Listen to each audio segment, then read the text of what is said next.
Olá pessoal, bom dia, boa tarde, boa noite a todos que começaram a assistir essa aula agora. É um prazer poder estar aqui participando de novo com vocês, falando sobre neurologia. Para quem não me conhece, meu nome é Guilherme Coelho, eu sou médico neurologista e neurofisiologista clínico e vou estar falando um pouco aqui sobre a abordagem de alguns casos clínicos referentes à situação mais frequente, talvez a doença mais frequente dentro da prática médica e também especialmente dentro da neurologia, que é o acidente vascular encefálico, ou o AVE, antigo AVC.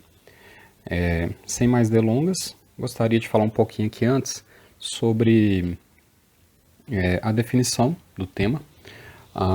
O acidente vascular encefálico, ele é um processo em que ocorre a disfunção do sistema nervoso central, decorrente da isquemia cerebral ou a hemorragia cerebral. A isquemia cerebral, por sua vez, ela pode ocorrer secundária à trombose arterial in situ.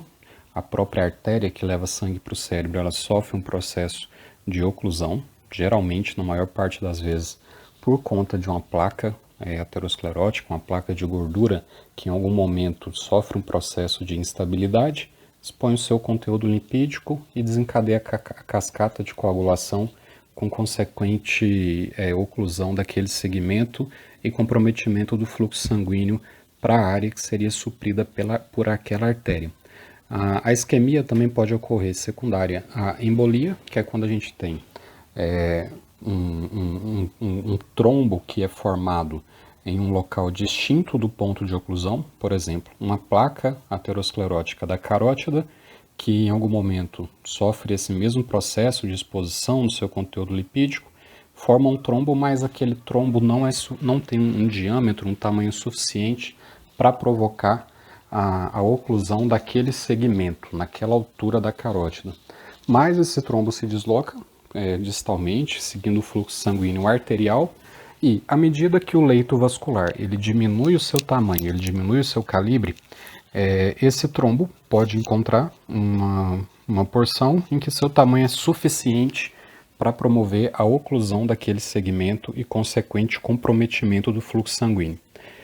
A isquemia cerebral também pode ocorrer, especialmente nos que a gente chama de acidentes vasculares encefálicos de zonas de fronteira, muito frequentes no paciente vítima de parada cardiorrespiratória, em que a reanimação não consegue promover uma perfusão cerebral fisiológica durante o tempo da reanimação. E essa redução da perfusão, que se dá especialmente naquele território, na região cerebral, onde termina o suprimento de uma das principais artérias e começa o suprimento de outra, em que a resistência vascular cerebral é maior e o calibre das artérias é menor, a gente também pode incorrer num processo de isquemia secundária a essa redução da perfusão sanguínea global. Aqui entendam que não é um processo que ocorre somente no cérebro. Quando a gente fala de AVE, a gente também engloba as hemorragias cerebrais, né? Aqui a gente não fala sobre as hemorragias intracerebrais traumáticas, mas sobre as hemorragias intracerebrais ditas espontâneas. E esse sangramento ele pode ocorrer em duas porções do cérebro, especialmente em duas porções do cérebro. Quando esse sangramento ocorre dentro da substância cerebral, dentro do parênquima cerebral, a gente vai ter o que a gente chama de hemorragia intraparenquimatosa. Agora, quando esse processo de sangramento ocorre no meu espaço subaracnoide, ou seja, na minha superfície cerebral, aquele espaço que vai envolver os sulcos cerebrais e também as porções cisternais, os ventrículos laterais, terceiro e quarto ventrículo, os recessos subaracnoides que fisiologicamente a gente tem no sistema nervoso central, essa hemorragia vai ser denominada de hemorragia subaracnoide. Então, vamos seguir. Falando um pouco sobre epidemiologia, é inerente a gente parar para pensar. Acredito que todos aqui já conhecem alguém ou já viram algum caso de AVC durante a prática médica, e os dados eles corroboram com essa frequência. Estima-se que ao longo da vida, uma a cada 4 pessoas, ou seja, 25% das pessoas, vai ter um evento cerebrovascular. Ah, e como a gente viu atrás, em relação à epidemiologia, a parte patológica desses eventos, eles podem ser isquêmicos ou hemorrágicos. Nos países desenvolvidos, a frequência de eventos isquêmicos ela chega a 90%, sendo os eventos hemorrágicos responsáveis pelos 10% restantes.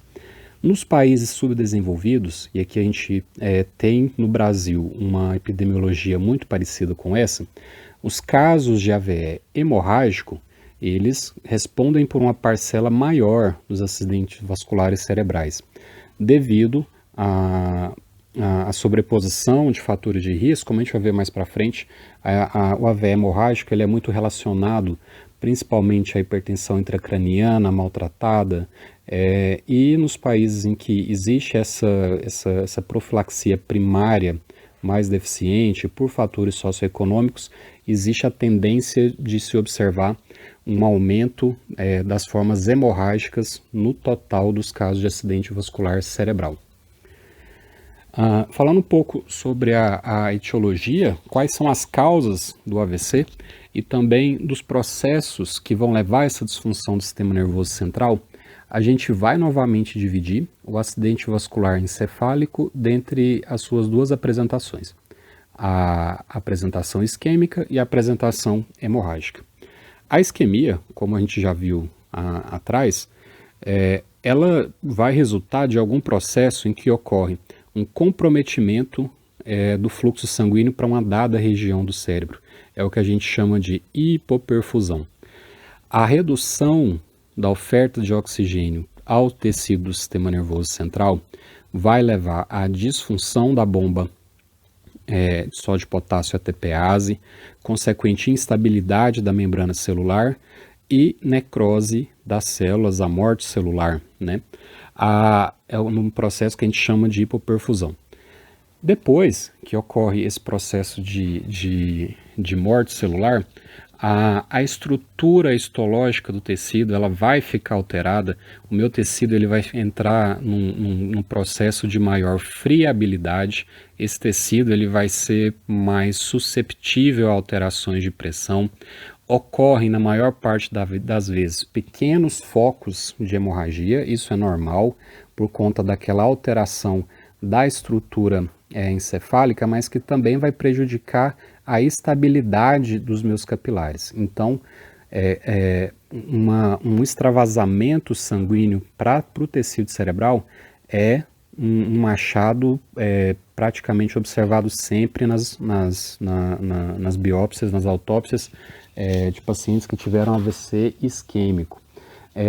Ao mesmo tempo, a morte celular, com a liberação de radicais livres, vai promover um processo de inflamação nesse tecido, com o aumento da permeabilidade vascular.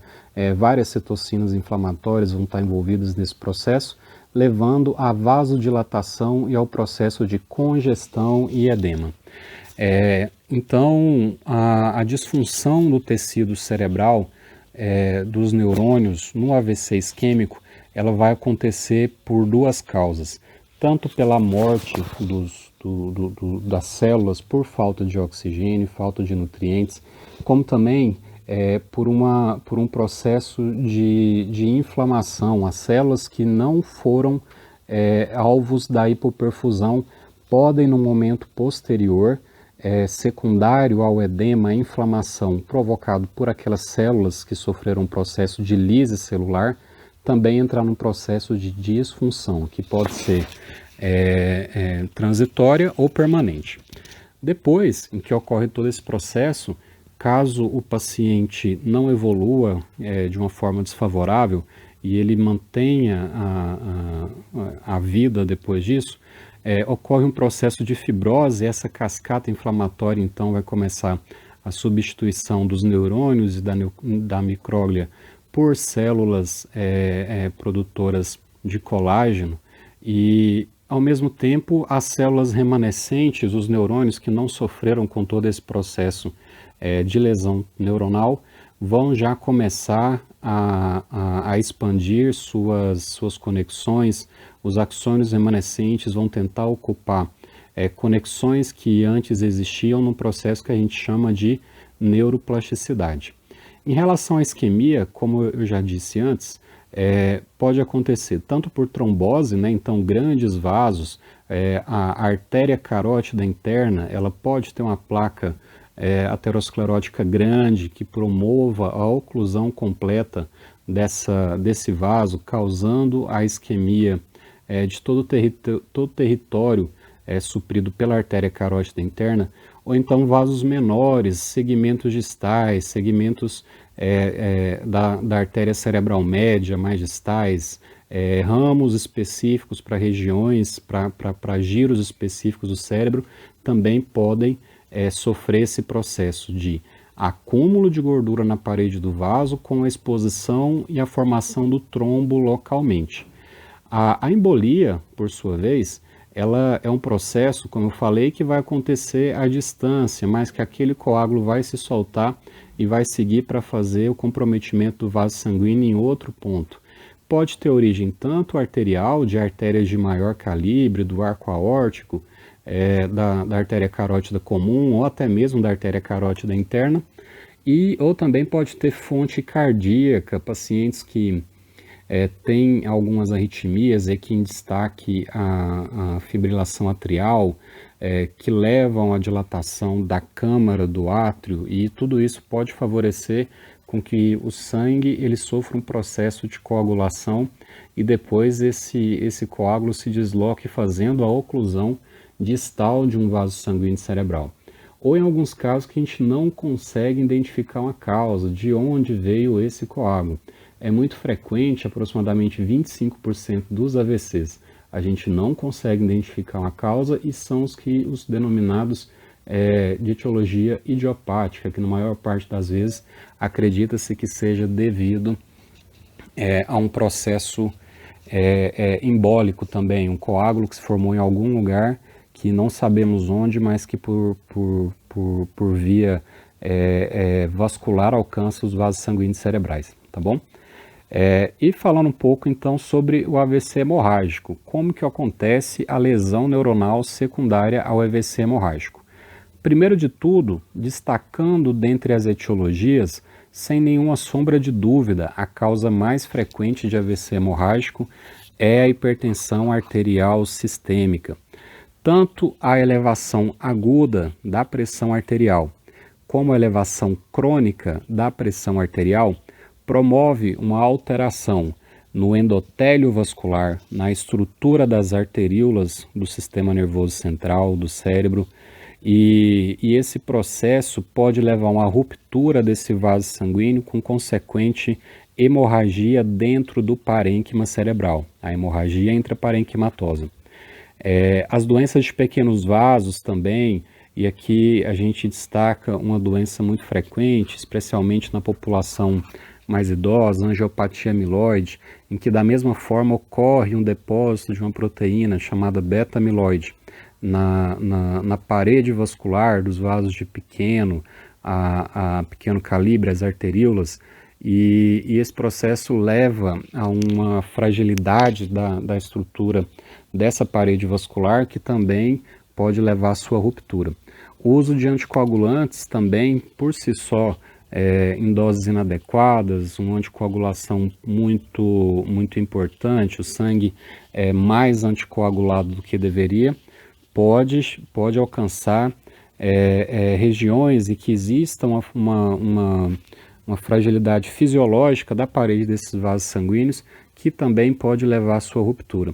E outras condições mais raras que também devem ser lembradas, como as malformações arteriovenosas, que são comunicações de leitos arteriais e venosos que não passam por aquele processo, por aquele leito capilar intermediário, Então a pressão arterial que cai direto na veia também pode fazer esse sangramento. E os aneurismas, que são aquelas dilatações da parede da artéria, que podem ter conformações diversas, mas que também aquela dilatação tem uma estrutura de parede mais frágil, que pode levar a essa ruptura. E diferentemente da isquemia, em que há falta de suprimento vascular para aquela região, na hemorragia a disfunção neuronal vai acontecer pela compressão direta do sangue sobre aquela região. Então suponhamos que a gente tem ali um grupo de neurônios no parênquima e que ocorre um sangramento naquela proximidade. Os neurônios vão ser lesados porque o sangue vai ocupar o lugar daqueles neurônios. Então, nesse processo de expansão inicial do hematoma, vai acontecer o que a gente chama de lesão por compressão e dano direto dos neurônios. No momento posterior, em que começa a ocorrer a absorção do hematoma, também vai acontecer um processo de inflamação. O tecido cerebral, na tentativa de absorver o hematoma, ele vai produzir edema, e esse edema também pode provocar, por ocupação daquela região, por deslocamento das estruturas, um dano indireto às células do sistema nervoso central. E aqui, mais uma vez, caso o paciente evolua de forma satisfatória, passando de fase em fase, o processo final que vai ocorrer após aquele processo de inflamação e cicatrização.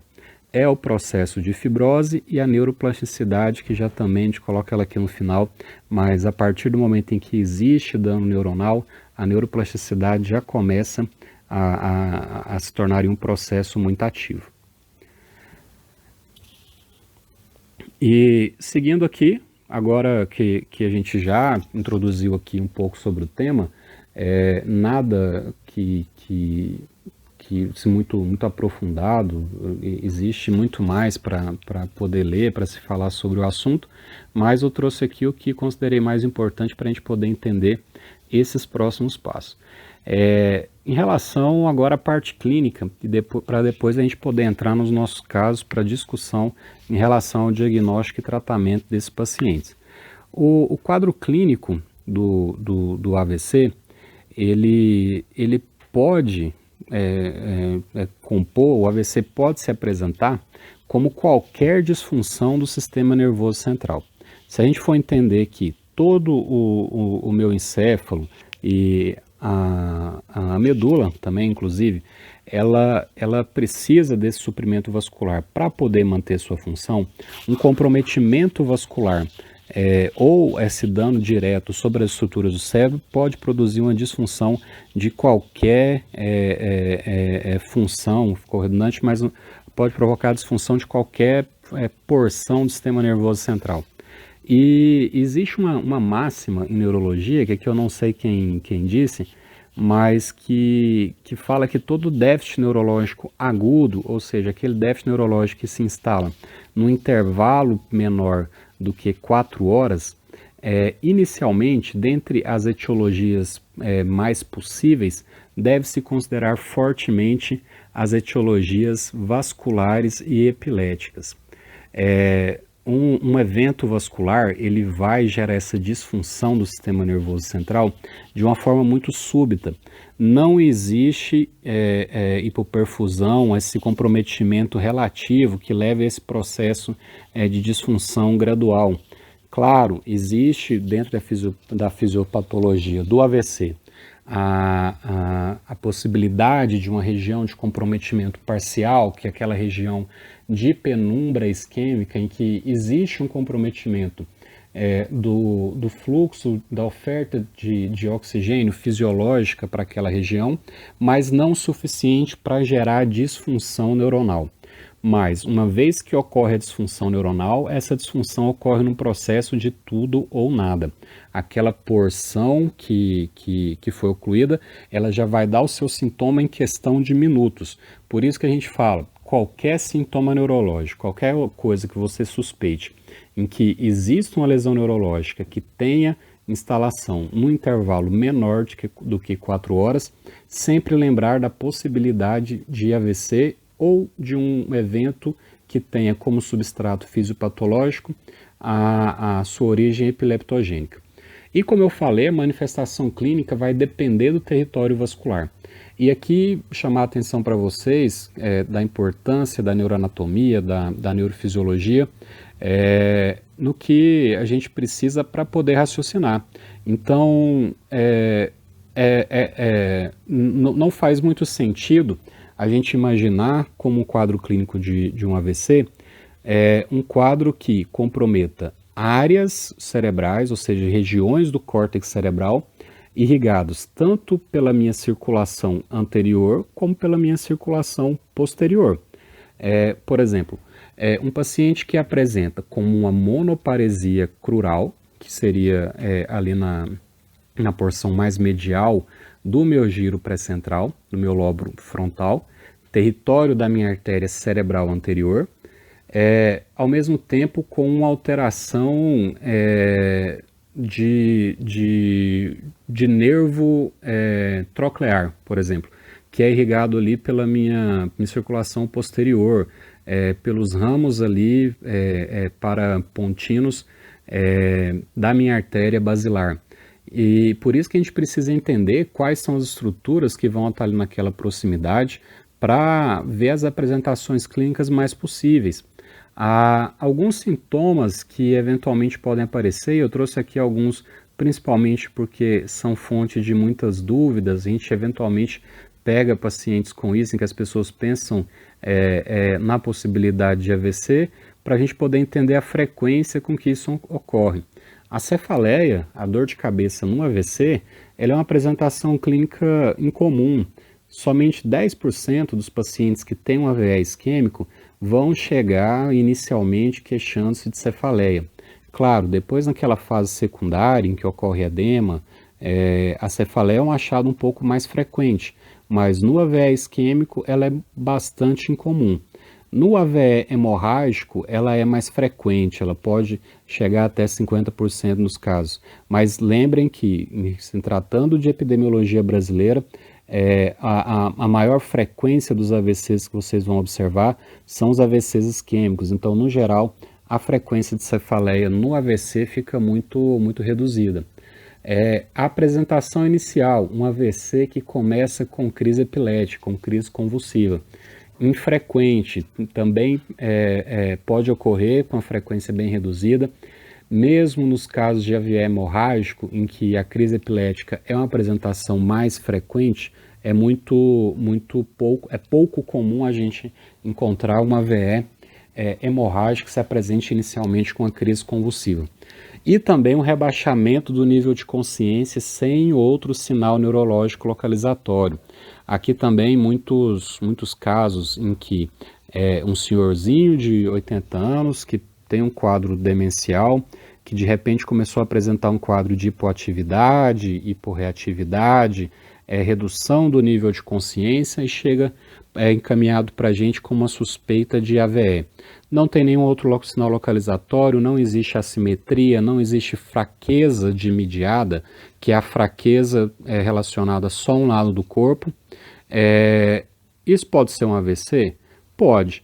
Na maior parte das vezes, os casos que chegam para a gente com esse quadro clínico e essa hipótese de AVC são, na verdade, as condições metabólicas que entram aqui nos diagnósticos diferenciais, de delírio, eventualmente uma hipoglicemia, situações em que ocorre um comprometimento agudo do nível de consciência, mas diferente do AVC, vai ser um comprometimento flutuante que piora e melhora ao longo do dia, geralmente por uma descompensação metabólica, ou esse idoso ele vai ter uma infecção urinária, ou ele está com uma pneumonia, ou às vezes ele está com distúrbio eletrolítico secundário, algum medicamento.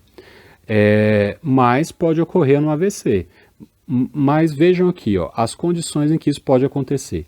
Um AVC que cursa só com alteração do nível de consciência tem que ser ou um AVC muito grande, o que a gente chama de AVE maligno, né, que compromete todo o suprimento de uma grande artéria cerebral, por exemplo, compromete, a oclusão ocorre em segmentos proximais da minha artéria cerebral média, que vão levar à isquemia de praticamente todo um hemisfério cerebral. Isso pode acontecer nessas condições de AVC, ou um AVC de uma porção muito específica do sistema nervoso, que é a minha formação reticular ativadora ascendente, que está ali no tronco, que promove a ativação do córtex cerebral. É uma das estruturas mais inferiores que a gente tem, responsável por manter a nossa vigília. Aí aqui sim também, um AVC que comprometa essa porção é um AVC muito grave, porque a gente está pensando ali em estruturas de tronco, todas as estruturas de comando para os membros e também centros de controle de funções fundamentais à vida, como a respiração, como o batimento cardíaco, estão tudo ali muito próximos. Então, eventualmente, um comprometimento dessa região leva a gente a pensar numa disfunção da minha artéria basilar, uma artéria que é formada ali pela união das minhas duas artérias vertebrais, que correspondem à circulação posterior do encéfalo. Nesses dois casos, são AVCs que podem evoluir de uma forma muito grave, com morte, ou com condições muito trágicas, como a síndrome do encarceramento, a síndrome do Lockheed, ou então com a morte encefálica também. Dentre os diagnósticos diferenciais, sempre lembrar, além desses que eu disse, do delírio e da hipoglicemia, da migrânia, eventualmente migrânia pode acompanhar cefaleia, especialmente quando a gente pensa na migrânia com aura, que são aqueles fenômenos resultantes também da disfunção do sistema nervoso central, mas que às vezes geram essa dúvida. Por exemplo, uma migrânia com aura motora, uma migrânia hemiplégica, em que o paciente, além da dor de cabeça, apresenta uma fraqueza de mediado, uma paralisia do braço e da perna do lado direito. Um diagnóstico diferencial, uma condição muito mais rara do que o AVC da gente encontrar, mas que também pode confundir a gente em relação a esse diagnóstico. E um quadro que eu quero trazer uma atenção especial para vocês, que é a síndrome vestibular aguda. Muitos pacientes dão entrada no pronto-socorro, eventualmente com quadro de vertigem paroxística benigna, e com o quadro de vertigem, náuseas, vômitos, e recebem esse primeiro atendimento, esse primeiro tratamento, preocupados eventualmente no primeiro evento em relação ao AVC. Mais para frente vai ter um quadro clínico em que eu quero trazer aqui para vocês um ponto muito importante da avaliação desses pacientes, para que fique na cabeça de vocês esse quadro, essa síndrome vestibular aguda, quando a gente vai pensar que realmente isso pode ser um AVC, tá bom? E por que toda essa clínica é importante? A apresentação clínica e essa separação relativa ao comprometimento de qual território vascular vai estar comprometido, ela gerou, inclusive, uma classificação que vocês podem ver muito aí nos prontuários dos pacientes da neurologia, que é a classificação de Bamford. Ele vai dividir as apresentações clínicas do AVC, quais são os sintomas do AVC, conforme o território vascular. Então a gente vai dividir entre circulação anterior, né, que sobe ali pela artéria carótida interna, que depois vai se dividir tanto na minha artéria cerebral média, como na minha artéria cerebral anterior, e dei um print aí para depois vocês verem aqui quais os sintomas mais frequentes, que pode ser total, quando eu tenho um comprometimento dessa artéria aqui mais proximal, seria da carótida interna, que compromete tanto o suprimento vascular para as regiões supridas pela minha artéria cerebral média, como pela minha artéria cerebral anterior. E também situações mais parciais, em que ou pela anastomose, por comunicantes, vai acontecer um suprimento vascular de algum desses territórios. Então, não existe disfunção de toda a porção do encéfalo irrigada por essa artéria.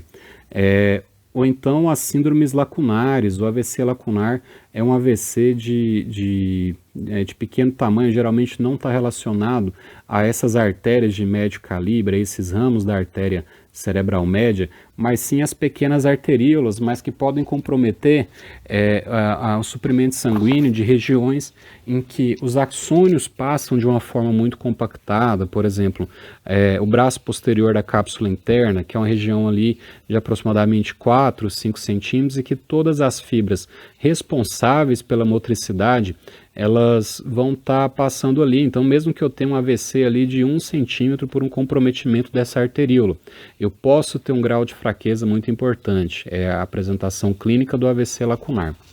E a apresentação que ocorre quando temos um comprometimento da minha circulação posterior. É o que a gente chama na classificação de Bamford de POX, né, em que os sintomas são principalmente resultantes da disfunção do meu tronco encefálico e córtex visual primário. Então, tanto alterações de paralisia de nervos cranianos, só para lembrar, os núcleos dos nervos cranianos vão estar localizados ali no tronco, mas também os tratos descendentes, o meu trato piramidal, ele vai passar ali, depois de passar pela cápsula interna, ele vai passar pelo meu tronco também de uma forma muito compactada, fazendo um AVC nessa região, também podendo provocar alterações motoras sensitivas bilaterais, né, porque vai estar tudo ali muito, muito próximo, disfunções cerebelares, lembrar que o meu cerebelo e os núcleos do tronco encefálico relacionados a funções cerebelares vão ser todos irrigados pela minha circulação posterior, que sobe ali pelas minhas artérias vertebrais, e alterações visuais também, com alterações corticais, ou seja, cegueira cortical, déficits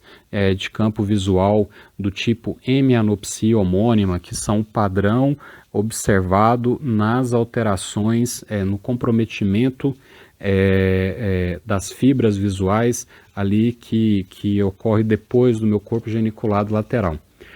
O que eu queria chamar a atenção aqui para vocês, antes da gente dar uma pausa, que em seguida a gente já vai entrar nos casos clínicos, é em relação à diferenciação de uma síndrome lacunar para uma síndrome de circulação total anterior ou de uma síndrome de circulação parcial anterior. Na minha síndrome lacunar, observem que não existe sinais de disfunção cerebral superior, ou seja, as funções corticais superiores, as funções cognitivas, como a função da fala, as habilidades visoespaciais, as minhas gnosias, elas vão estar preservadas na síndrome lacunar. Por quê? A síndrome lacunar, por definição, esse comprometimento da arteríola vai levar a uma disfunção muito pequena, mas de pontos específicos, da minha substância branca. Logo, a minha função cortical vai estar sempre preservada nas apresentações clínicas de síndromes lacunares, certo? Então, vamos dar uma pausa agora para vocês tomarem uma água. Já já a gente volta com os nossos casos clínicos para poder fazer uma discussão aí, tá?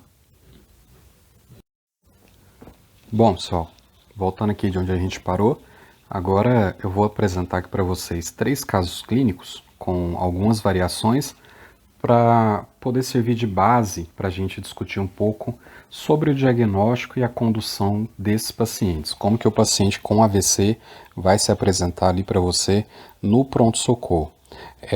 O nosso primeiro caso se trata de um paciente do sexo masculino com 65 anos que há 2 horas iniciou um quadro de paralisia do lado direito do corpo, todo o lado do corpo paralisado e a face também, com desvio de rima labial para o lado esquerdo. Não apresento, desde o início dos sintomas, crise epilética e não queixa-se de cefaleia.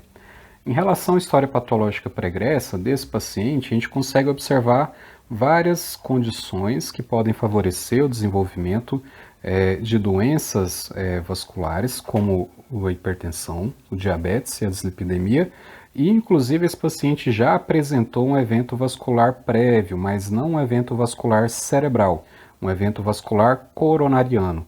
Ele teve um infarto agudo do miocárdio com cateterismo há 3 anos. Em relação aos hábitos de vida, a gente identifica aqui ainda mais um fator que favorece o desenvolvimento de doenças vasculares, o tabagismo, um paciente que parou de fumar há 3 anos, mas tem uma carga tabágica de 30 maços ano.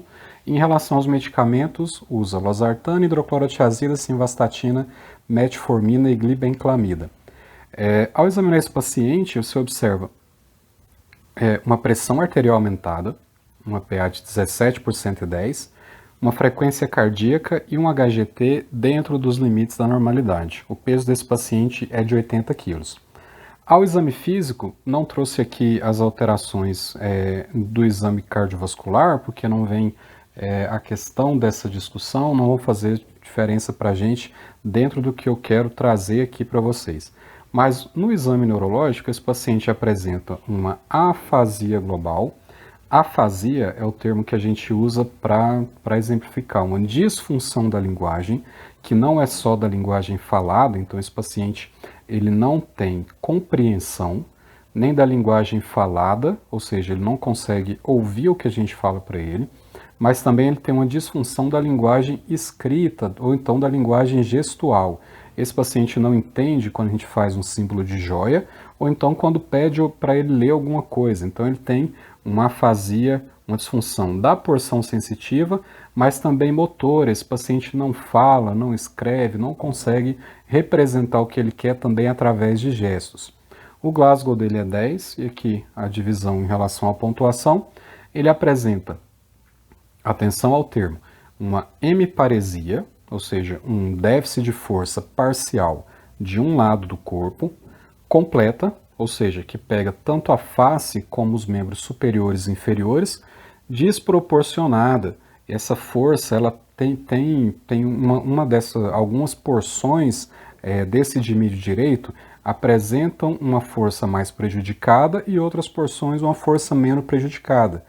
De predomínio, ou seja, onde a força é mais prejudicada, no rosto e no braço, o predomínio fácio-braquial.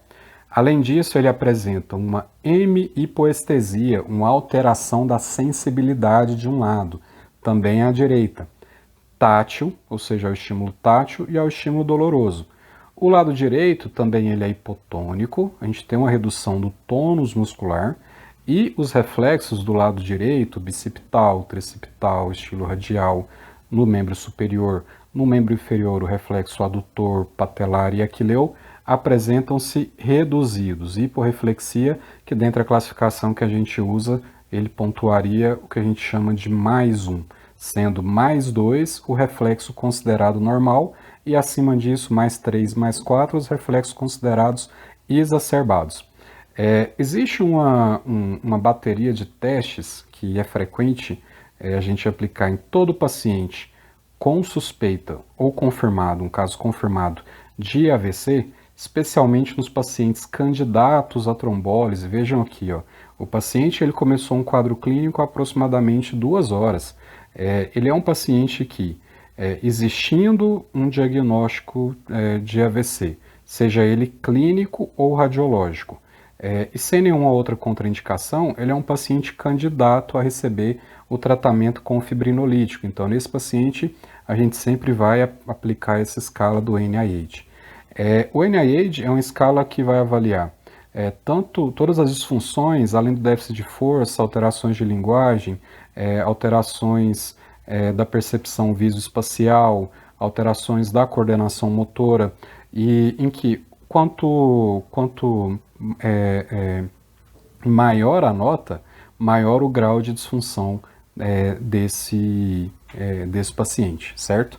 Então esse paciente, o NIH ele tem um total de 24 pontos, ele tem uma disfunção moderada, ele perdeu função neurológica em vários sistemas distintos. Voltando lá dentro daquela classificação clínica, a gente disse, qual a classificação clínica de Bamford desse paciente? É um paciente que apresenta toda uma disfunção de um território anterior. Então, a porção de mobilidade, a porção da sensibilidade. E também ele tem uma alteração cognitiva, ele tem uma disfunção cortical superior. Esse paciente vai ser classificado com o Bamford Tax, uma síndrome clínica resultante do comprometimento total da minha circulação anterior, certo? Então, um déficit neurológico agudo que tem correlação com um território vascular, com comprometimento vascular completo da minha circulação anterior, a minha primeira hipótese vai ser um AVC. A segunda hipótese seria um evento epilético. Mas, considerando todo o contexto do paciente, a gente não pode deixar de pensar em AVC como responsável pelo quadro clínico desse paciente. E agora a gente vai começar a brincar aqui um pouquinho sobre como a gente conduziria esse caso clínico. Nada que é desproposital, e eu gostaria que vocês dessem uma pausa na aula agora, e dessem uma lida e de coração imaginassem qual alternativa que vocês iriam marcar, porque dentro disso a gente vai trazer uma reflexão sobre cada uma. Então, qual o próximo passo para esse paciente? O cuidado inicial com a garantia de situações ameaçadoras à vida. Então, se eventualmente você vai garantir uma monitorização adequada desse paciente, uma oferta de oxigênio adequada. Se esse paciente tivesse um Glasgow 8 ou menor que 8, sem evidências de proteção de via aérea, você submeteria esse paciente a uma intubação orotraqueal para proteção de vias aéreas, ou se não, ofereceria oxigênio suplementar se a saturação de oxigênio estivesse menor do que 92%. A gente não oferece oxigênio suplementar para o paciente com AVC de rotina, apenas quando existe evidência de hipoxemia. E a garantia do acesso venoso para o próximo tratamento. E sobre o que a gente falaria? A opção 1, solicitaria exames laboratoriais e internação aos cuidados da neurologia. Esse paciente é um paciente que existe essa hipótese diagnóstica de AVC e um paciente que está em janela de trombólise. Esse paciente tem que ser a prioridade do seu plantão. Você não pode perder tempo com esse paciente. Não adianta internar, esperar que o especialista passe no outro dia. Faz muita diferença do ponto de vista de recuperação, de redução de sequelas e inclusive de sobrevida, que esse paciente tenha o melhor tratamento possível. Então, se ele chegou em janela de trombólise, ele deve ser conduzido como um candidato e, se tiver indicação, que seja realizada a trombólise nesse paciente. A segunda opção, AS 300 mg. Coloquei aqui porque é muito frequente a gente ver gente tratando AVC como se fosse infarto. AVC não é infarto. As outras combinações de tratamento de infarto, de AVC como infarto, são muito frequentes também, como a combinação de AS com clopidogrel, simvastatina. Antes mesmo da tomografia de crânio é que eu falo, tomem cuidado. Tanto o AS como a trombólise nunca devem ser realizados, e depois vocês vão ver mais para frente das indicações de trombólise, se esse paciente não tiver uma tomografia de crânio. Falou assim, Guilherme, mas eu cheguei aqui, eu estou com um paciente com a suspeita de AVC, eu estou no interior, eu não tenho tomografia. Tudo bem, faça parte da monitorização, oxigênio e veia. Se você for parar aqui, não tem tomografia, ok. Mas não dê AS nem trombolize esse paciente. Não existe um critério clínico isolado que te permita excluir que esse paciente tenha um AVC hemorrágico.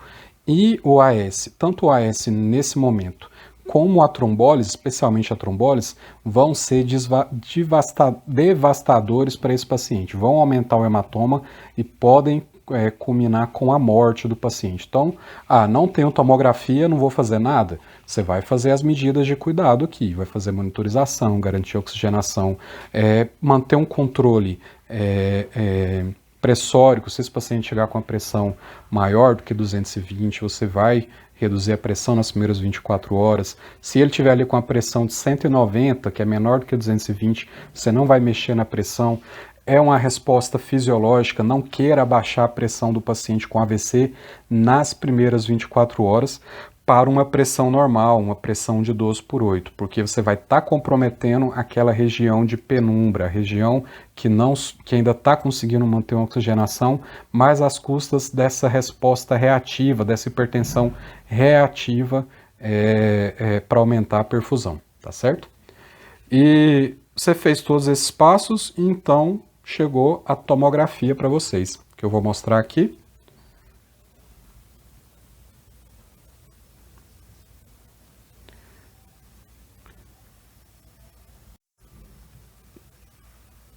E ficou de cabeça para baixo. Virem aí a tela de vocês. Deixa eu ver se tem como virar aqui.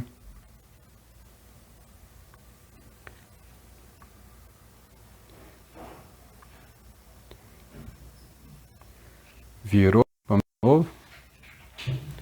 Tomografia de crânio sem contraste no plano axial. Como que a gente avalia? Se as alturas estão simétricas e se a densidade está adequada. Se está branco onde tem que estar branco, se está preto onde tem que estar preto.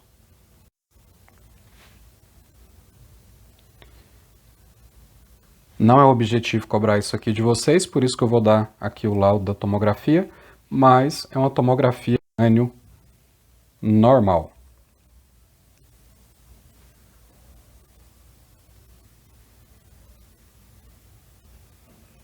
Deixa eu só voltar aqui.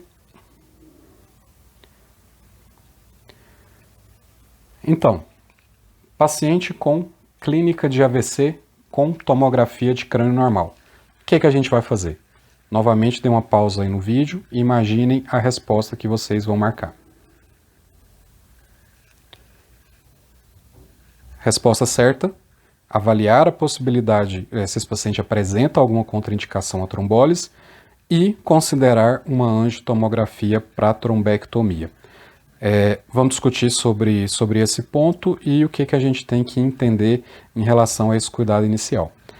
A primeira tomografia no paciente com suspeita de AVC, ela não serve, o objetivo dela não é te dar o diagnóstico do AVC. A 50%, a metade das primeiras tomografias que a gente realiza em menos de 24 horas no paciente com AVC vão vir normais. Existe a necessidade de um tempo para que aquelas alterações de isquemia, de edema, elas possam ocorrer e de forma que sejam observadas na tomografia. Então, o papel da primeira tomografia na avaliação do paciente com AVC com janela para trombólise não é fazer diagnóstico do AVC, é excluir a possibilidade de um AVC hemorrágico. Então, se eu tenho um quadro clínico compatível com AVC e não tenho um AVC hemorrágico, não tenho evidências de sangramento no sistema nervoso central, esse paciente é um paciente candidato a trombólise, se ele tem mais de 18 anos. Agora, é um paciente que tem um NAED alto, eu imagino ali uma oclusão completa da minha circulação anterior. Além da trombólise, esse paciente pode se beneficiar da remoção mecânica do trombo, se o trombo estiver ocluindo ali uma porção proximal das minhas artérias cerebrais médias ou cerebral anterior. Então, não é contraindicação, você não precisa perder tempo, ou seja, postergar a trombólise para poder fazer essa angiotomografia, para ver em qual ponto do trombo, da artéria o trombo está ocluído, mas depois no momento pós-trombólise você pode fazer sim essa angiotomografia para avaliar se esse paciente tem indicação de trombectomia, e esses casos a gente vai ver depois. Agora, o que não pode acontecer, para quem imaginou a primeira opção? Da mesma forma, esperar que esse exame seja diagnóstico e, na ausência do diagnóstico, postergar em relação a repetir o exame até que ele, em 24 horas, para que ele venha alterado, ou então fazer uma ressonância magnética de crânio, que a gente já sabe que a ressonância sim tem uma sensibilidade para o diagnóstico do AVC, nesse primeiro momento, muito mais alto, especialmente na sequência de fusão. Mas você não pode perder tempo. Se você está com diagnóstico clínico de AVC, é sua principal hipótese diagnóstica, esse paciente tem que ser trombolizado se tiver em janela e não tiver contraindicação. Guilherme, mas assim, mas aí eu não sei, tô assim, realmente inseguro. Eu não sei se esse paciente é uma migrânia hemiplégica, por exemplo, uma primeira apresentação, que chegou com uma dor de cabeça e uma hemiparesia. Se o AVC continua sendo a sua primeira hipótese diagnóstica, mas o seu diagnóstico diferencial, ele está ali mais ou menos competindo pelo AVC, você pode trombolizar esse paciente. Todo neurologista que se preze já trombolizou. Uma alteração somatoforme, ou seja, um paciente psiquiátrico que chega com alguma alteração, ou uma migrânia hemiplégica, ou então a paralisia de Todd, um paciente que teve crise epilética e chegou paralisado. Todo neurologista eventualmente vai submeter um paciente desse à trombólise, mas esses pacientes, por não a chance dele evoluir com a complicação maior por conta da trombólise é muito pequena. E a principal complicação da trombólise são as hemorragias. Então, se esse paciente ele for trombolizado, a chance dele fazer uma hemorragia cerebral secundária à trombólise é muito pequena, os estudos mostram. Então, não tenha medo de trombolizar um paciente e depois descobrir que não seja um AVC. Tenha medo de, nesse momento, não ter a coragem suficiente de oferecer o melhor para esse paciente e carregar para o resto da vida o peso de imaginar que, se você tivesse feito aquilo, esse paciente, ao invés de estar acamado, totalmente dependente de cuidados, sem conseguir se comunicar, agora ele consegue caminhar com uma muleta, ou então e consegue manter o contato verbal com a filha. Né? Então é uma responsabilidade muito grande o atendimento inicial desse paciente com AVC. E aqui as contraindicações para trombólise, a gente tem que sempre olhar isso aqui. Dei um print aí para vocês verem todas depois. Só queria falar aqui para vocês em relação a algumas que vocês vão ver que precisam de exames laboratoriais. Então aqui, ó, contagem de plaquetas menor do que 100 mil, um RNI maior do que 1,7, né? Então eu preciso esperar o exame de sangue para poder trombolizar esse paciente. Você não, você colhe o exame de sangue, nesse momento que você vai decidir trombolizar o paciente, ele tem que estar num leito de estabilização ou de UTI, e ao mesmo tempo que você colhe esse acesso, você colhe esse sangue, né? Você espera ali pelo resultado, mas já vai trombolizando ele. E ao mesmo tempo, além de solicitar os exames de sangue, é importante de rotina que esse paciente, enquanto recebe a trombólise, ele seja submetido a um eletrocardiograma, um ECG, e um raio-x de tórax, tá bom? E basicamente isso. Nesse quadro aqui, eu queria chamar a atenção para vocês, mas dei uma estudada, uma revisada nessas contraindicações depois. Agora, vamos imaginar então o quadro clínico do mesmo paciente, né, o nosso paciente 1.2, só que ao invés daquela tomografia, esse paciente tem essa tomografia aqui, ó.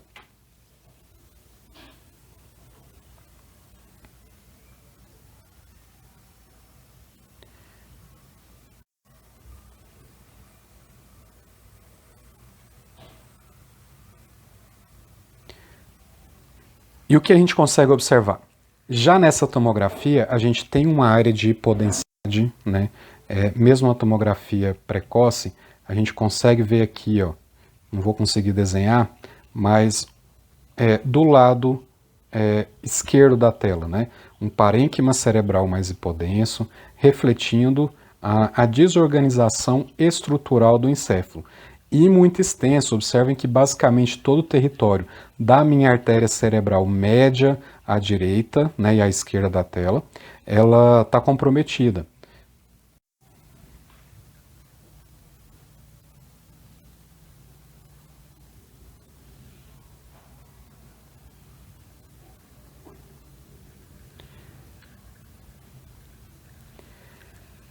E agora, o que a gente vai fazer com esse paciente? Mas se for voltar aqui toda vez que eu sair, vai ficar complicado, hein?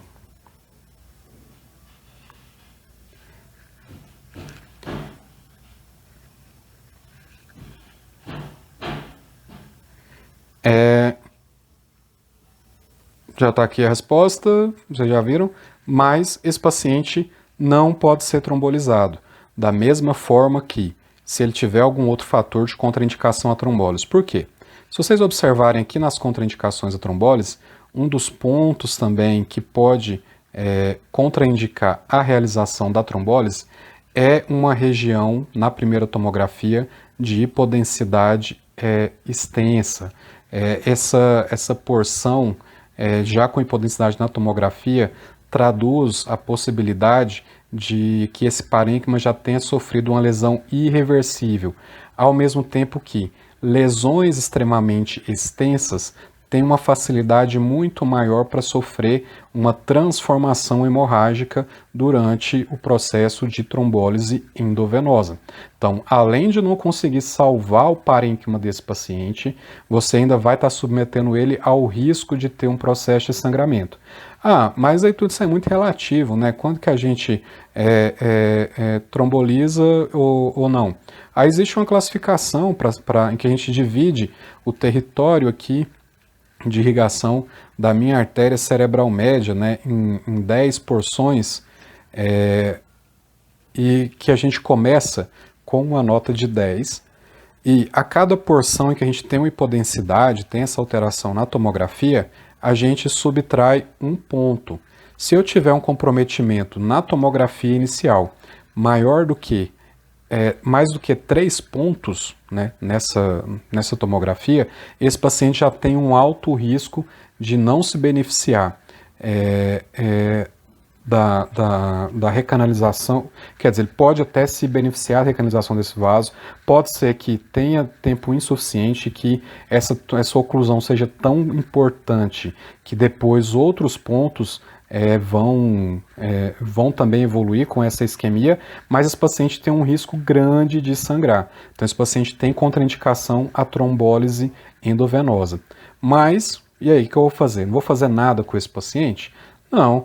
Esse paciente, a gente pode, né, e deve tentar documentar uma oclusão proximal desse vaso sanguíneo através de uma angiotomografia ou de angiografia digital, e se houver uma oclusão proximal acessível à remoção mecânica desse trombo, a gente pode sim tentar uma trombectomia, uma retirada desse trombo.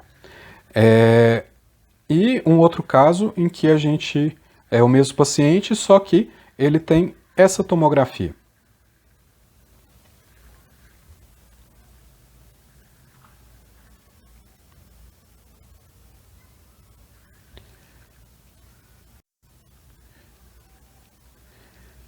Em que a gente consegue observar uma formação hiperdensa localizada aqui na região dos núcleos da base, que ocupa também o meu ventrículo lateral à esquerda. O que esse paciente tem? Um AVE hemorrágico. O que eu vou fazer para ele? Medidas de suporte, internação em UTI.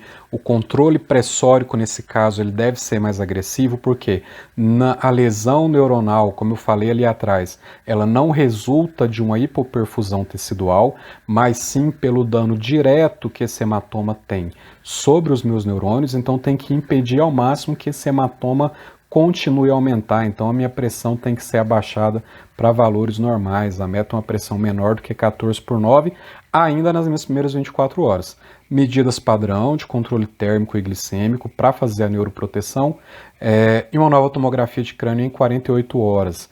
Em 48 horas, caso a pressão esteja controlada e não haja reexpansão desse hematoma, o hematoma não aumentou na nova tomografia, considerar a profilaxia medicamentosa de embolia venosa nesses pacientes. O paciente com AVC hemorrágico, ele tem, independentemente da imobilidade, uma chance maior de fazer uma trombose venosa profunda e também de fazer um tromboembolismo pulmonar. Logo, na primeira oportunidade que tiver, e com segurança, esse paciente deve receber profilaxia medicamentosa de evento trombótico. Além de, mesmo antes disso, antes de ter segurança, esse paciente, desde o princípio, se possível, deve receber terapia não farmacológica, com aquelas meias de compressão para evitar a embolia pulmonar, tá bom? Agora então, vamos para um segundo caso, que é uma paciente do sexo feminino, de 74 anos, que tem apresentado desde o início da manhã. E o plantão, você está no plantão noturno, já são 8 horas da noite.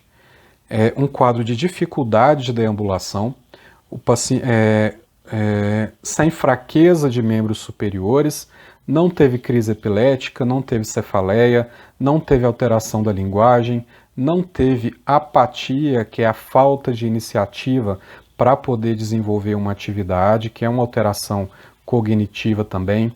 Abulia é a falta de reatividade a situações externas, mas também um paciente que tem fatores de risco para doença cerebrovascular, é hipertensa, dislipidêmica, tem doença vascular periférica, tem uma oclusão arterial periférica um tempo atrás. Faz uso dos medicamentos para pressão, e assim vastatina, toma o AS e também toma o clonazepam, tanto é que a família até pensou que fosse o clonazepam que tivesse dando essa dificuldade para caminhar e por isso levou ela tão tarde no pronto-socorro. No exame físico, a pressão dessa paciente está normal, o HGT está normal, o peso está normal.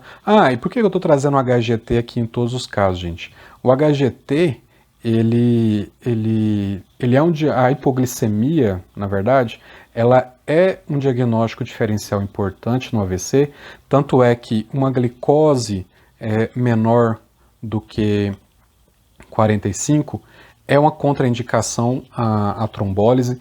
Você primeiro corrige a glicose desse paciente para garantir de que o quadro dele não seja decorrente da hipoglicemia. Então, assim, o paciente até, provavelmente durante a anamnese, você também nem tenha pensado tanto na possibilidade de um AVC. Só que ao exame físico, o paciente tem um Glasgow 15, não apresenta nenhuma disfunção cortical, só que durante a avaliação da força, você observa um pé caído à direita e uma fraqueza do membro inferior direito, peguem o termo aí, uma mono, ou seja, só de um segmento corporal, paresia, uma fraqueza parcial, crural, relativa ao membro inferior direito, ou seja, uma fraqueza da minha perna direita, e também tem uma hipoestesia, uma redução da sensibilidade tátil na planta do meu pé direito. E aí eu pensei assim, mas então tem essa alteração de sensibilidade, será que foi uma disfunção cortical? Essa representação tátil é por uma alteração no córtex ou numa substância mais profunda? E esse paciente tem uma grafestesia preservada, né? Você desenha, né, o teste da grafestesia é a capacidade de identificar números desenhados numa porção da pele. Então esse paciente ele sente menos a planta do pé direito, só quando você desenha o número 3 na planta do pé direito dele, você observa ali que esse paciente consegue identificar o número 3. Então vai direcionando a gente menos para uma síndrome, né, parcial de artéria cerebral de circulação anterior e vai direcionando mais para uma lesão lacunar, uma vez que não existem sinais sugestivos de comprometimento das funções corticais superiores. E agora, o que a gente faz com esse paciente? Novamente, pausa e vamos imaginar o que a gente faria com esse paciente.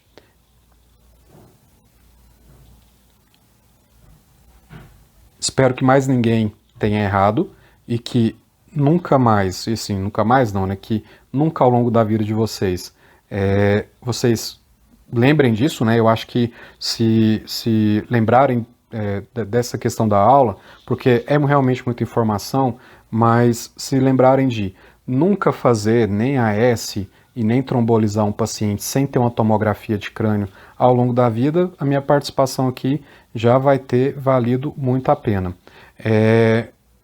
E esse paciente precisa receber a sua investigação diagnóstica, né?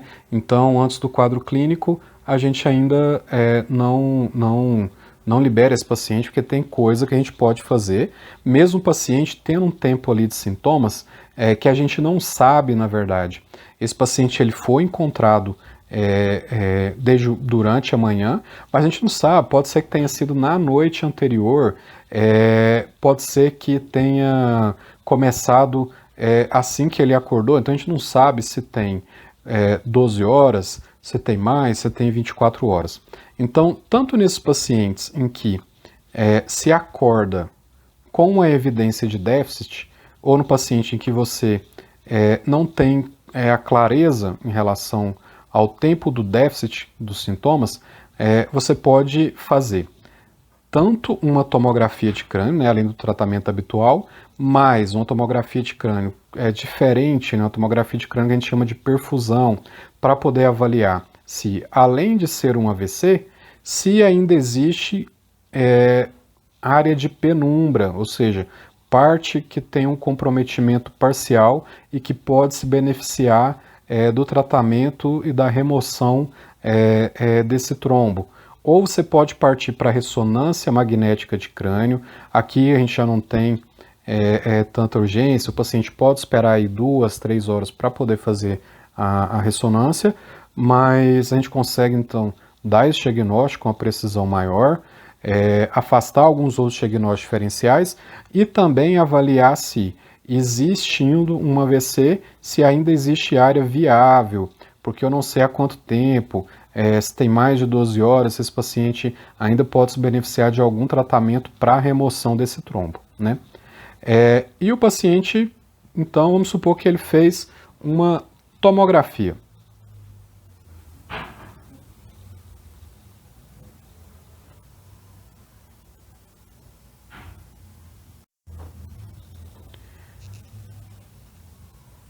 E essa tomografia vocês já conhecem, uma tomografia normal. E agora, o que a gente faz com esse paciente? Eu não tenho um diagnóstico, né? Mas eu excluí que esse paciente não tem um AVE hemorrágico. Dei uma pausa aí e imagine o que vocês vão fazer com esse paciente. Agora vocês já estão mais acostumados, né? Espero que ninguém tenha errado. O alteplase IV mais a angio-TC para trombectomia são a opção errada para esse caso, porque antes de fazer o alteplase, deveria avaliar em relação à contraindicação. Esse paciente ele tem no mínimo mais de 4 horas e meia dos sintomas, não é candidato a trombólise intravenosa. Mas a tomografia ao mesmo tempo não me deu o diagnóstico, eu fiz uma tomografia sem contraste. Qual seria o próximo passo? Ou fazer uma tomografia de perfusão, né, que é menos disponível, ou fazer uma ressonância magnética de crânio. E aí o paciente veio com essa ressonância. Vamos supor então que aqui a gente tem 2 casos, mas que eu queria documentar para vocês. Durante a realização da ressonância magnética de crânio, a gente pode fazer a comparação de 2 sequências diferentes, que é a minha sequência chamada difusão e a minha sequência chamada flare, né, que está aqui difusão e aqui flare. Na sequência de difusão, ela é a primeira a se alterar durante o AVC. Ela mostra que existe disfunção daquelas células com redução do fluxo sanguíneo. A minha sequência flare, ela vai se alterar no momento mais tardio, em que já existe necrose, já existe morte celular irreversível do meu encéfalo. Então, se eu tenho uma área que mostra disfunção na minha difusão, mas que no meu flare essa área não aparece, ou seja, eu não vejo ela aqui, quer dizer que essa região aqui, que só aparece na difusão, mas não aparece no flare, é a área de penumbra. Então, independentemente do tempo que esse paciente tem de AVC, ainda existe área viável, que se eu restabelecer o fluxo sanguíneo, esse paciente pode ter menos déficit a longo prazo, eu vou melhorar desfecho desse paciente. Aqui é o mesmo exame, olhem aqui, ó, no flare eu tenho alteração, então flare positivo, que mostrou aqui o brilho, desculpa, na difusão positivo, mas que no flare não mostra, então isso aqui também é área de penumbra. E esse paciente tem essa ressonância. O que eu vou fazer? Nos casos em que não exista contraindicação à trombectomia mecânica, esse paciente deve ser, né, se tiver evidências que podem favorecer a sua realização, esse paciente deve ser submetido a trombectomia mecânica. Aqui essa resposta aqui é porque eu queria exemplificar um caso seria esse segundo, em que não existiria evidência de benefício, em que, como aqui embaixo, ó, a difusão, ela apresenta essa área alterada, que é a mesma área aqui do meu flare. Então, tudo que está alterado no flare provavelmente é área em que não existe mais viabilidade, não tem porquê eu tentar fazer uma reperfusão dessa região. E nesses casos é o tratamento padrão mais o rastreio etiológico dos eventos. Aqui já adiantando para vocês, para a investigação, lembrando lá do momento anterior da patogenia, das principais causas, esse paciente tem que ser submetido a um exame vascular dos vasos cervicais e cranianos, então, ou um Doppler de artérias vertebrais, de artérias carótidas, ou uma angiotomografia de artérias cervicais, uma angiotomografia ou uma angiorressonância de crânio, um eletrocardiograma, um Holter 24 horas para avaliação em relação à possibilidade de arritmias e um ecocardiograma para avaliação em relação a cardiopatias estruturais que podem favorecer esse AVC, tá certo? Mas vamos supor que esse paciente tivesse a indicação de trombectomia. Então, a trombectomia ela vai ser indicada tanto nos pacientes que vão se apresentar com menos de 4 horas, né, em que a gente vai fazer essa remoção do trombo sem associado, né, ao meu trombolítico EV, ao meu alteplase, né? E o que é essa trombectomia? É como se fosse um cateterismo, né? Você faz a punção ali da artéria femoral, você vai até o vaso sanguíneo e você remove o coágulo sanguíneo ali, fazendo com que o fluxo sanguíneo possa voltar a circular livremente. Então, nos pacientes que tenham menos 4 horas e meia, você pode fazer o alteplase, que é o tratamento padrão que a gente tinha disponível durante muito tempo, né? E avaliar os resultados, e a depender disso, você fazer ou não, né? Fazer a angiotomografia para ver em relação à perfusão. E se porventura tiver indicação, você pode fazer a trombectomia associada. Nos pacientes com 4 horas e meia, você até 24 horas, que seria o nosso caso, você não pode fazer mais o alteplase endovenoso. Então a única opção para esse paciente é ver se ele tem possibilidade de fazer a trombectomia. Então você vai para a ressonância magnética ou para a angiotomografia, né? E se esse paciente tiver um AVC secundário à circulação anterior, ali com menos de 6 horas, você vai avaliar em relação às indicações, que são diferentes, né? Por exemplo, com menos de 6 horas, só de ter a oclusão proximal, o paciente só dele ser elegível, né? E aqui não é uma oclusão de qualquer porção, então tem que ser das porções mais iniciais da minha artéria cerebral anterior ou da artéria cerebral média, a depender do estudo, né? Ou se esse paciente tem um tempo maior, ou seja, mais de 6 horas, você tem que fazer então aquele mismatch, né? Para ver se o paciente tem área viável. Então, nosso paciente ele viria para cá, e no mismatch ele teria ali uma área viável, né? Só que eu vou fazer a trombectomia nesse paciente, não vou, porque esse paciente, olha que a importância de fazer a escala NIH. O nosso paciente tem um NIH de 5, um déficit mínimo, provavelmente não vai comprometer a funcionalidade dele. Então, nesses casos, o risco de submeter o paciente a uma trombectomia, nos estudos, nos pacientes com NIH menor do que 10, foram maiores do que o benefício. Então, nesse caso, nosso paciente não teria a indicação da trombectomia por conta do NIH dele, que é um NIH de 5. Aqui não espero que vocês decorem isso, é uma coisa muito específica, só para poder exemplificar para vocês como que funciona esse raciocínio. Então, andando aqui um pouquinho mais rápido, vamos falar agora do caso 2.1. Que seria essa nossa mesma paciente, mas que tem essa ressonância de crânio. Então, ao invés desse paciente ter aquela região de brilho intenso, eu tenho aqui uma área, né? Aqui é a minha sequência de fusão, que vocês já conhecem ali atrás, em que meu AVC vai aparecer branquinho. Então, onde não deveria aparecer branco, é nessa porção aqui, ó. Esse branquinho não deveria estar aqui. Só que é uma região que tem menos que 1,5 centímetros, né?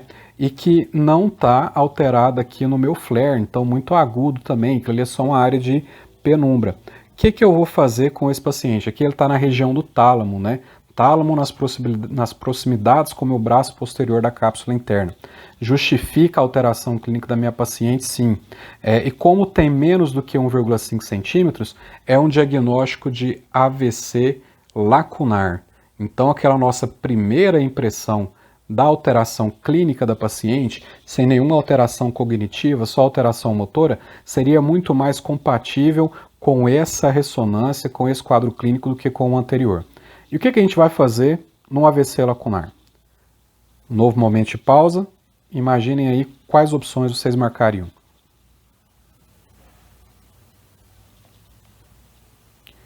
Parabéns para quem controlou a pressão do paciente, associou clopidogrel, fez dupla antiagregação plaquetária por um intervalo de 30 dias e deu alta para esse paciente do pronto-socorro para acompanhamento ambulatorial.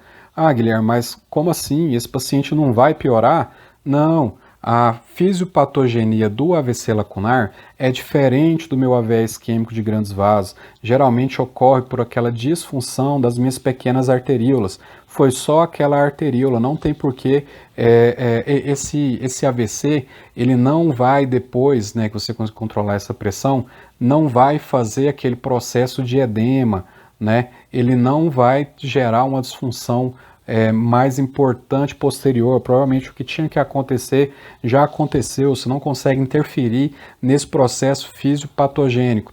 Então é fazer dupla antiagregação e depois acompanhar ambulatorialmente esse paciente. Para a gente poder finalizar, o meu último caso, que também é um recado importante, uma coisa que eu quero trazer aqui para vocês, que também vai ser muito frequente depois de vocês formarem. Quando vocês formarem, vocês vão lembrar de mim em relação a isso, e eu espero que tudo isso que a gente esteja falando em algum momento faça diferença para vocês e que vocês consigam ajudar um paciente lembrando desse caso clínico. Então, é uma paciente do sexo feminino, uma mulher de 60 anos, com um quadro de vertigem e instabilidade de marcha postural. Muito frequente no pronto-socorro, o que a gente chama de quadro de síndrome vestibular aguda. Uma paciente que tem fatores de risco de doença cardiovascular e um transtorno de ansiedade generalizada. Nega etilismo e tabagismo, usa alguns medicamentos, além da sertralina. Ao exame físico tem uma pressão um pouco aumentada, uma HGT normal e um peso de 75 quilos. A maior parte desses pacientes que chegam no pronto-socorro com esse quadro de vertigem e instabilidade tem seu quadro clínico menosprezado pelo médico que faz o primeiro atendimento. Síndrome vestibular aguda, um quadro de vertigem e instabilidade de marcha postural, pode ser desde um quadro muito benigno, como a vertigem postural paroxística benigna, em que uma manobra de reposicionamento vai melhorar esse quadro, pode ser uma neurite vestibular secundária à infecção, um quadro clínico também de etiologia benigna, mas também podem ser graves, podem ser AVCs de circulação posterior. O que vai diferenciar em relação a esse quadro clínico de um quadro benigno ou um quadro um pouco mais grave? A separação dessa síndrome vestibular, dessa vertigem como sendo de origem periférica, ou seja, associada ao nervo coclear, vestíbulo coclear, responsável pelo equilíbrio, ou a cóclea, a minha estrutura especializada na audição, ou seja, fora do meu sistema nervoso central, ou um quadro central relacionado ali às minhas estruturas encefálicas e que, se for de origem central, por definição, vai ser um AVC. E sendo um AVC, é um AVC de circulação posterior, um AVC que pode evoluir de uma forma muito desfavorável. Esse paciente pode ter morte encefálica, pode ter paralisia ventilatória, pode ter parada cardíaca. Esse paciente pode também evoluir com a condição clínica grave, que é a síndrome do encarceramento. Então, como que eu vou diferenciar esse paciente? Pelo exame físico. Esse paciente em questão apresentava um nistagmo, né? O olho ele não ficava paradinho, ele apresentava movimentos que têm uma fase rápida e uma fase lenta de retorno. E esse nistagmo era horizontal, ou seja, aqui está a pessoinha, ele acontecia nesse plano, né, no plano horizontal. E esse nistagmo era alternante, ou seja, quando o paciente olhava para a esquerda, a fase rápida do nistagmo, ela ia para a direita. Quando esse paciente olhava para a esquerda, a fase rápida do nistagmo ia para a esquerda. Então, um nistagmo em que a fase rápida mudava conforme o olhar desse paciente mudava. O meu reflexo vestíbulo-óculo-encefálico, ele estava normal, mas isso, em se tratando de síndrome vestibular, não é bom. Por quê? O reflexo vestíbulo-óculo-encefálico, o reflexo que a gente testa, pedindo o paciente para manter a fixação visual e movimenta a cabeça, mexe com a cabeça dele, chacoalha abruptamente para um lado e para o outro. Se esse paciente consegue manter essa fixação, quer dizer que esse quadro, mais provavelmente, ele tem origem central, porque os quadros periféricos comprometem esse reflexo de uma forma quase que unânime. Ou se esse paciente tem desvio esquio, um olho do paciente, uma pupila do paciente está mais alta do que a outra, ou seja, uma rotação do globo ocular. Então, esse globo aqui, ó, rodou um pouquinho para cima e esse globo aqui rodou um pouquinho para baixo. A outra pupila do paciente está aqui embaixo. E quando você tampa, né, um desses olhos, o outro olho que está olhando aqui para você, ele então faz um processo contrário de rotação para o outro lado para fazer a fixação visual. Um paciente que tem muitos sinais de que essa vertigem seja de origem central, não pode ser liberado para casa. Esse paciente não, porque a gente mais vê, né, paciente, como eu falei, que essas opções a gente não vai fazer sem antes ter um exame de imagem, o paciente ser liberado para casa como uma labirintite, encaminhado para otorrino, e depois o paciente seguir esse processo de isquemia, morre em casa, esse paciente precisa ser descartado a possibilidade de um evento cerebral. Então, eu já eliminei aqui essas opções para vocês e queria que agora vocês parassem para pensar o que vocês fariam com esse paciente. Esse paciente a gente vai fazer uma tomografia ou vai fazer uma ressonância? Quando a gente suspeita de lesões posteriores, a tomografia, ela apresenta uma baixa sensibilidade. Vocês já viram ali que o paciente tem uma sensibilidade, mesmo nos AVCs grandes, a tomografia pode vir normal inicialmente. Quem dirá, quando a gente imagina de uma lesão exclusiva dessa região aqui do tronco cefálico, que existem muitas estruturas ósseas adjacentes que podem comprometer a qualidade do meu exame, a identificação de lesões e podências. Então, esse paciente tem que ser submetido a uma ressonância. Na ressonância, o que a gente vai observar?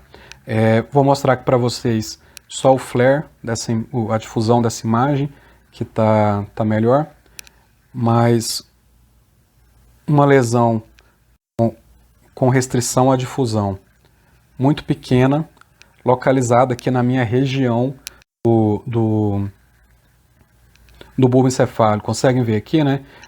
Não vou conseguir botar a seta aqui, mas um pouquinho aqui abaixo do play, essa região que brilha aqui na região do bulbo. Esse paciente está com isquemia no território cerebral posterior. Pode ser a oclusão de uma das pequenas artérias, mas também pode ser a oclusão de uma artéria maior que pode comprometer esse paciente. Esse paciente tem sim um quadro de AVC, que pode ser grave. Esse paciente não pode receber alta para casa, precisa ficar internado, receber o tratamento padrão, né? Que nesses casos aqui, se tiver fora de janela, né? Se tiver menos que 4 horas e meia, você pode fazer sim a trombólise venosa, mas se esse paciente estiver fora de janela, a sua única opção é fazer a trombectomia, que aqui a gente não tem tantos estudos validando a trombectomia nos AVCs de circulação posterior, mas que frequentemente é usado como uma tentativa de medida salvadora, visto a gravidade com que esses pacientes podem evoluir. Guilherme, mas eu fiquei muito em dúvida, né?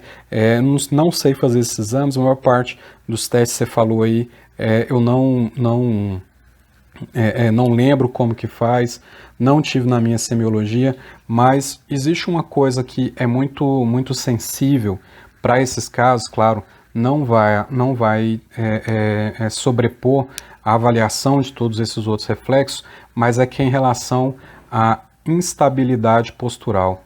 Se o paciente chega com tontura no pronto-socorro e esse paciente não consegue caminhar, ou se esse paciente não consegue ao menos parar em pé, esse paciente necessariamente precisa fazer uma ressonância para afastar que ele não tenha um AVC.